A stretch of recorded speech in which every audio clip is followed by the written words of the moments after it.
Mumbai high court से आज सनातन संस्था को बड़ी राहत मिली है। संस्था पर आतंकवादी संगठन होने का आरोप लगाकर दायर जनहित याचिका को कोर्ट ने खारिज कर दिया है। साल 2011 में यह याचिका दायर की गई थी, जिसमें सनातन संस्था पर प्रतिबंध की मांग की गई थी। 14 साल की लंबी कानूनी प्रक्रिया के बाद याचिकाकर्ता कोई सबूत पेश नहीं कर सके। अदालत ने याचिकाकर्ताओं से पूछा कि क्या वे याचिका वापस लेंगे, अन्यथा कोर्ट उसे खारिज कर देगा। सनातन संस्था के प्रवक्ता अभय वर्तक ने इसे सत्य और न्याय की जीत बताया। उन्होंने कहा कि संस्था पर वर्षों से झूठे आरोप लगाकर बदनाम करने की कोशिश की गई, लेकिन हर बार संस्था निर्दोष साबित हुई है। उन्होंने आगे और क्या कुछ कहा, सुन लीजिए। सनातन संस्था पर पाबंदी लाई जाए, इस प्रकार की याचिका माननीय उच्च न्यायालय मुंबई में 11 साल पहले दाखिल की गई थी।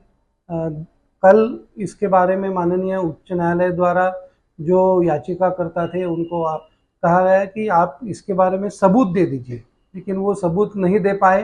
उनको कहा गया कि आपकी याचिका है वो मेंटेनेबल नहीं है, अगर आप इसको वापस नहीं लेते तो हम इसको खारिज करेंगे।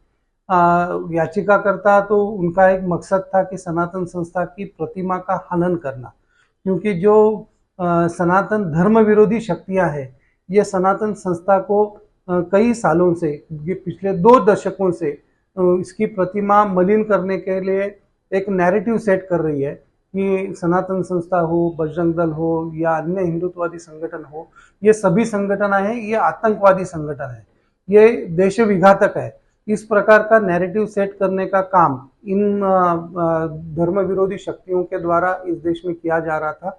उसी का एक अंग होने वाले एक व्यक्ति ने इस याचिका को माननीय उच्च न्यायालय में दाखिल किया था। हमारा विश्वास न्याय तंत्र के ऊपर है और रहेगा। माननीय उच्च न्यायालय ने यह याचिका को खारिज करते हुए या उनकी याचिका मेंटेनेबल नहीं है यह कहते हुए हमें न्याय दिया है, और याचिकाकर्ता ने बिना शर्त अपनी याचिका पीछे ले ली है, वापस ले ली है। इसके लिए सनातन संस्था का पक्ष हमारे जो ज्येष्ठ अधिवक्ता वीरेंद्र इचलकरंजीकर, अधिवक्ता संजीव पुनाळेकर, अधिवक्ता सुभाष झा जी, ऐसे विभिन्न अधिवक्ताओं ने सनातन संस्था का पक्ष माननीय उच्च न्यायालय के सामने पिछले 11 सालों से रखा और हम न्याय की प्रतीक्षा में थे। वो न्याय हमें मिला। सनातन संस्था यह आध्यात्मिक कार्य करने वाली संस्था है। भारत भर में गांव-गांव में जाकर हम सनातन धर्म के बारे में शास्त्रीय परिभाषा में जानकारी लोगों को देते हैं। आजकल के जो युवा हैं इनको अपना धर्म, सनातन धर्म शास्त्रीय परिभाषा में बताने का प्रयास करते हैं। इसके लिए सनातन संस्था ने सैकड़ों ग्रंथ प्रकाशित किए हैं और इस सनातन संस्था की प्रतिमा दहशतवादी, आतंकवादी करने के लिए एक षड्यंत्र था। वो षड्यंत्र आज उजागर हुआ है। अर्थात इस देश की स्वतंत्रता के उपरांत ऐसे बहुत सारे षड्यंत्र रचे गए। इसमें स्वतंत्रता मिलने के बाद तुरंत ही राष्ट्रीय स्वयंसेवक संघ को भी इस प्रकार की पाबंदी की भाषा की गई और तत्कालीन कांग्रेस के राजनेताओं ने यह प्रयास भी किया। सनातन संस्था के बारे में भी ऐसा ही हुआ। राष्ट्रवादी कांग्रेस हो या कांग्रेस के विभिन्न नेताएं हो, जैसे आर पाटिल थे, पृथ्वीराज चौहान थे, विभिन्न कांग्रेस और राष्ट्रवादी के नेताओं ने बार बार सनातन संस्था के ऊपर पाबंदी की मांग की। सनातन संस्था यह आध्यात्मिक संस्था है, ये उनको भी पता था, लेकिन सिर्फ प्रतिमा मलिन करना यही उनका मकसद था। आज के इस माननीय उच्च न्यायालय के निर्णय के बाद इन सभी को एक तरह से तमाचा मिला है।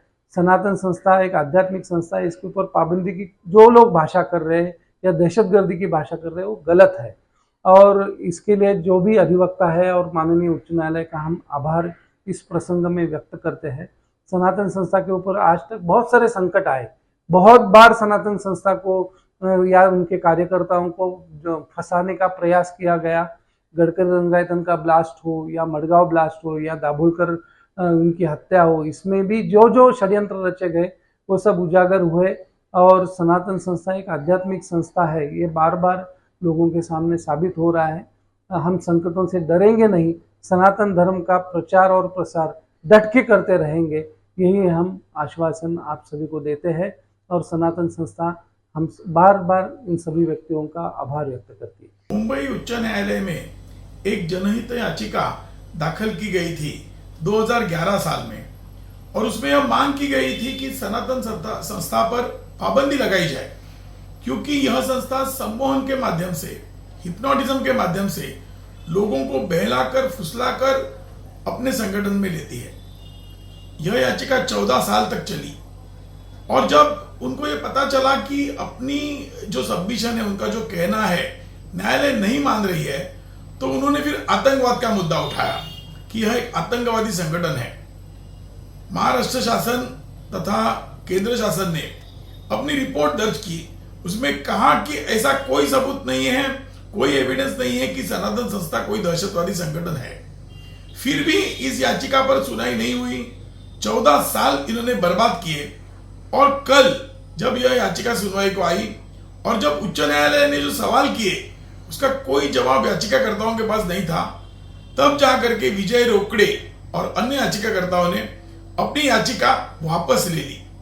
इन 14 सालों में जो भी हानि संस्था की हुई है, बदनामी हुई है संस्था की, यही षड्यंत्र रचा करके इन्होंने राष्ट्रीय स्वयंसेवक संघ के ऊपर भी पाबंदी करने की मांग पहले हुई है और इसमें जो संगठनों का नुकसान होता है, हानि होती है।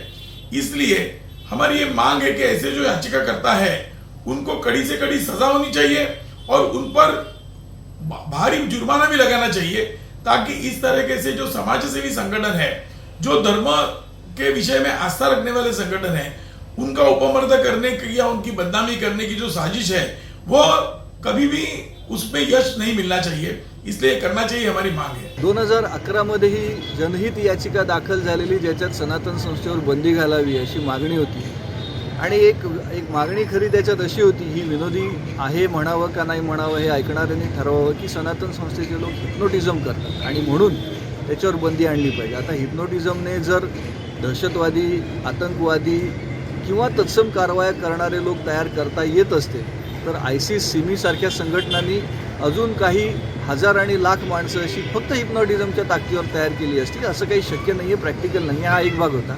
अर्थात उच्च न्यायालयाने मागच्या सुनावणीत हा मुद्दा विचारलेला की ही पिटिशन तुम्ही घालू कशी शकता, कोणत्या अधिकारात, याची मेंटेनेबिलिटी काय, त्याच्यावर त्यांना उत्तर देता आलं नव्हतं। त्याच मुद्द्याला धरून कुठेतरी ही पिटिशन त्यांनी शेवटी नाईलाजाने कोर्टाने फटकारलं की आता तुम्ही विड्रॉ करता का आम्ही डिसमिस करू, हे विचारल्यावरती ती पिटिशन विड्रॉ केलेली आहे। ही विड्रॉ व्हायला शेवटी नाही म्हटलं तरी 13-14 वर्ष गेली। या काळात त्या सनातन संस्थेच्याबद्दल अनेक बातम्या विचित्र छापून आल्या। आता या पिटिशनच्या डिसमिसलच्या बातम्या तेवढ्यात छापून येणार का, हा प्रश्न आहे। कारण आपण बघतो लोकशाही आहे, वैचारिक स्वातंत्र्य आहे, हे सगळं म्हटलं जातं, पण काही गोष्टी सिलेक्टिव्ह दाखवल्या जातात आणि काही दाबल्या जातात। हा एक वैचारिक दहशतवाद आहे का, आणि काही संघटना, काही माणसं याची बळी बनवली जातात का, हा एक प्रश्न खरा एक माणूस म्हणून माझ्या मनात आहे। धन्यवाद। लेटेस्ट अपडेट्स और ताजा तरीन खबरों के लिए TV1 इंडिया लाइव को सब्सक्राइब कीजिए और नोटिफिकेशन पाने के लिए बेल आइकॉन को दबाना मत भूलिए।